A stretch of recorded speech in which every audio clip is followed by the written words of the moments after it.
Saudara-saudari, marilah kita mendengarkan renungan dengan judul Rumah di Atas Batu, yang berdasarkan pada Injil Matius bab 7 ayat 24 dan 25a. Yesus berkata, "Setiap orang yang mendengar perkataanku ini dan melakukannya, ia sama dengan orang yang bijaksana yang mendirikan rumahnya di atas batu. Kemudian turunlah hujan dan datanglah banjir, lalu angin melanda rumah itu." Dalam nama Bapa dan Putra dan Roh Kudus. Amin. Saudara-saudari terkasih dalam nama Tuhan Yesus Kristus. Yesus memiliki kekhasan dalam mengajarkan kerajaan Allah. Salah satunya melalui perumpamaan atau perbandingan. Dalam bacaan Injil hari ini, Yesus mengumpamakan hidup manusia seperti membangun rumah. Yesus memakai perumpamaan rumah karena setiap orang pasti memiliki rumah atau berharap punya rumah sesuai dengan keinginan atau harapannya masing-masing. Yesus berkata, "Setiap orang yang mendengar perkataanku ini dan melakukannya, ia sama dengan orang yang bijaksana yang mendirikan rumahnya di atas batu. Kemudian turunlah hujan dan datanglah banjir, lalu angin melanda rumah itu. Tetapi rumah itu tidak rubuh sebab didirikan di atas batu. Tetapi setiap orang yang mendengar perkataanku ini dan tidak melakukannya, ia sama dengan orang yang bodoh yang mendirikan rumahnya di atas pasir. Kemudian turunlah hujan dan datanglah banjir, lalu angin melanda rumah itu sehingga rubuhlah rumah itu dan hebatlah kerusakannya."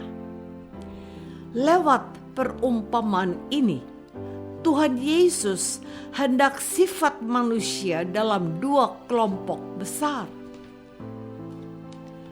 Saudara-saudari terkasih, Yesus menggambarkan kelompok pertama, yakni orang yang membangun rumah di atas dasar batu.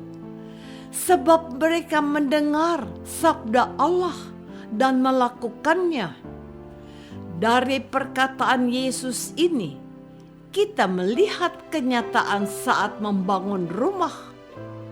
Kita mengetahui bahwa membangun rumah atau gedung yang kokoh dan kuat, sang pemilik perlu minta bantuan insinyur bangunan, sementara para tukang bangunan hanya mengerjakan apa yang diperintahkan oleh insinyur. Kerjasama antara tukang bangunan dengan insinyur ini mampu menghasilkan rumah yang kuat dan tahan lama. Namun, jika para tukang bangunan hanya mendengar perkataan insinyur bangunan dan tidak melakukannya, maka rumah atau gedung yang mereka bangun mudah rubuh. Hal yang sama terjadi dengan kehidupan iman kita. Kehidupan iman kita ibarat rumah dan Allah adalah insinyurnya. Namun, Allah tidak membangun gedung, tetapi membangun kehidupan rohani manusia sehingga manusia tidak hanya hidup di dunia, tetapi juga bisa hidup abadi di surga. Saudara-saudari terkasih, kelompok kedua yang Yesus gambarkan adalah orang-orang yang membangun rumahnya di atas pasir. Sebab mereka ini hanya mendengarkan sabda Allah, tetapi tidak melakukannya. Kita kembali pada masalah rumah atau gedung yang dibangun tanpa kerjasama yang baik dan dengan sadar yang tidak kuat dan tidak kokoh. Kita bisa melihat televisi, membaca atau mendengar berita di mana ada rumah atau gedung yang rubuh, padahal baru saja dibangun. Ada kemungkinan para tukang bangunan yang tidak mengerti atau tidak menjalankan apa yang diperintahkan oleh sang insinyur. Dan dalam hidup kita, ada banyak umat Katolik dan Kristen yang hanya mendengar sabda Allah tetapi tidak melaksanakannya. Orang-orang yang demikian akan mudah dipengaruhi atau mudah digoda oleh hal-hal dunia yang menggiurkan.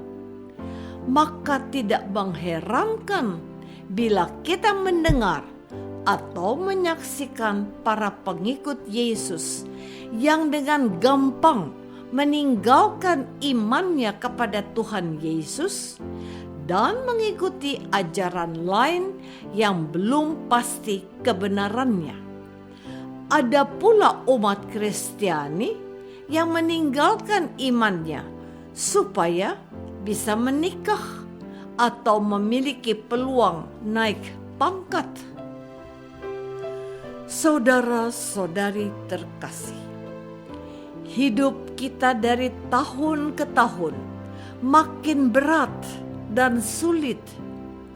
Orang yang hidup di daerah pedesaan atau pedalaman harus menunggu waktu lama untuk mendapatkan uang. Misalnya, para petani.